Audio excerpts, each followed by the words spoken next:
All right, episode number 2. Here we go. So over the weekend, I watched the Kanye West Joe Rogan podcast. It was a fascinating 3 hours. You're obviously expecting sort of a train wreck, with Kanye coming into it. But honestly, it was actually a great 3 hours of a podcast. With my kids distracting me a little bit and going through it, I got through it fairly well. So it started off really with Joe Rogan just coming in and asking him, "So you're going to be running for president?" And Kanye said yes. And Kanye's religious faith and the way he sort of said everything, he truly believes in his mind he's going to become president of the United States. Maybe not, of course, this year, and of course that's not going to happen. But he really thinks in 2024, and he actually made a comment that if for some reason he doesn't become president, maybe he actually becomes governor. And Joe Rogan and Kanye had some laughs about how Gavin Newsom was a big struggle with California, and I think Kanye really looks just deeper on things, and I think he's just misguided and misunderstood. I think he's a brilliant person. Obviously has some amazing talents on his behalf, but I think what ends up happening is he just sort of rambles on subjects, and then sort of brings that subject back in. But I think a lot of people during that time where he's rolling on subjects is thinking he's just going maybe a little bit crazy. But honestly, nothing that he said during these 3 hours was ridiculous. I'll be real with you. He was very clear, very concise. He had mentioned that his doctors, diagnosed him as bipolar, and Joe Rogan went into it and said, what happened during that time? What did it make you feel? What did they give you? And Kanye couldn't identify what the medication was. But he said how he felt, and it was pretty interesting. He said he felt like everything was gray. He felt like his inner superhero was taken out, and they were trying to squash that away from him, and so that's the reason why he doesn't like being on any medication whatsoever. But it was a really interesting take, and that's Joe at the very end said it was because they sedated you, and that's clearly what those drugs do. They just sedate you into a period of time where you're just sort of struggling. So it was really interesting. So I think what will end probably happening is he will probably try to become governor of California and see if he can turn that state around. That state is struggling heavily in regards to the homeless crisis. Them talking about increasing income tax. They're really pushing the high net worth earners out of that area. I mean, you hear the YouTubers, just basic industries just leaving that marketplace, and they're going to have some struggles for years to come. And it's going to take a person who has some unique vision to get that state back under control. I think that would be a big task. One of the funny things that he talked about is what his schedule was every day. Because Joe asked him, how do you fit all this stuff into your schedule? And he says, well, how do your days look? How's it structured? And Kanye came through and he says, I take my kids to school every morning, and then I usually go and I work with the teachers on curriculum, and then I work with the food people and talk to them about how to give kids natural food and what to eat and whatnot. It was really fascinating that he was talking, but he had a little slip up that he said that he flies or he takes his jet over to Atlanta for some building, and then he caught himself saying, "Oh, I wasn't supposed to talk about that."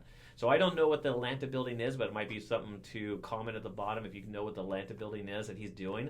He talked a lot about farming. He talked about how kids should learn how to farm in school. Kids should learn more about physics, because I think he feels that people had a better understanding how things work and how things sort of are created. And he says a lot of times people communicate things to people, or he communicates things to people, and then they don't really understand because they have no grasp of physics. He said he didn't have grasp of physics when he was a kid either. It did sound like that his mom definitely encouraged him at a younger age to be a leader.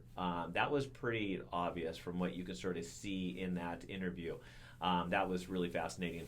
A couple of other things. He talked about Tesla and Edison, how Edison took away Tesla's, patents, and then how the narrative through news, sort of how news is directing things right now, sort of the same thing. He really believes in the way of Tesla doing things, and not only that all the patents and all the stuff that Tesla has, it never came to fruition on some of the stuff that he did. That someone should continuously work on that. And then he talked about a renewable city with water and how would that look. I mean, he was on multiple tangents. It sort of feels as what I'm telling you is like multiple weird tangents. I sort of feel like I'm Kanye right now, to be honest with you. Seems weird. He talked about just housing, how we're in these boxes, or these commercial buildings that we're in, that they're boxes, and that they need to design houses a little bit different way. Joe then did press him in regards to what Kanye at the very end. He's pressing him as if you were to become president, what would you do? And Kanye honestly did not have concise answers on what he would do with really any questions that Joe asked him. Joe was really giving him slow balls, just really over the plate hits that he could just hit with, and they were not.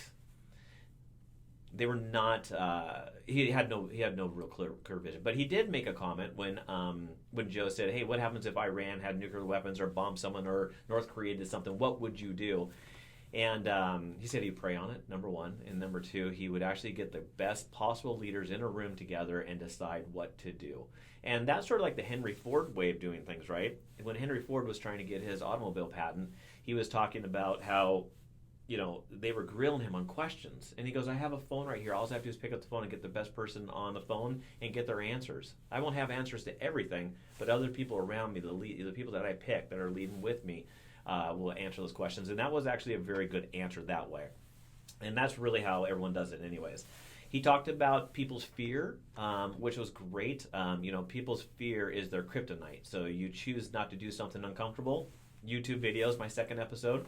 And doing something that's fearful, and putting yourself out there, and you got to take initiatives and take risk, and life is about calculated risk all the way through. And I think that people have to understand and sort of push through their fears, which is not easy to do. I try to teach it to my kids all the time. I talk to people that I work with and everything, and pushing through your fear is a hard thing to do, but we all need to do.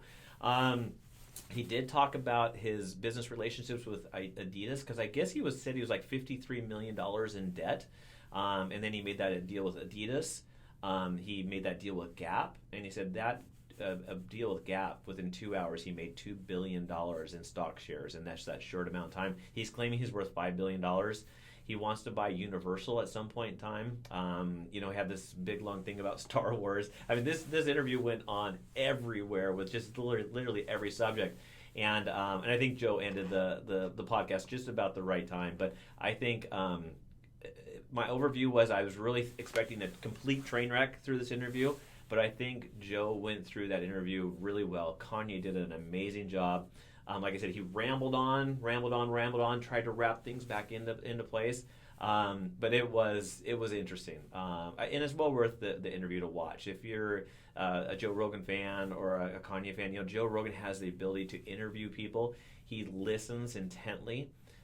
He asks the right questions. It almost feels like at the right time all the time. You can totally feel he feels that person across the mic from him and has a really good feeling where they're coming from, and never lets that conversation get into a quiet state. And I don't ever see Joe with any notes or anything. I think it's really just the feel of how he interviews with people. So hopefully you enjoy my second episode. Like and subscribe, and I'll talk to you later. Bye.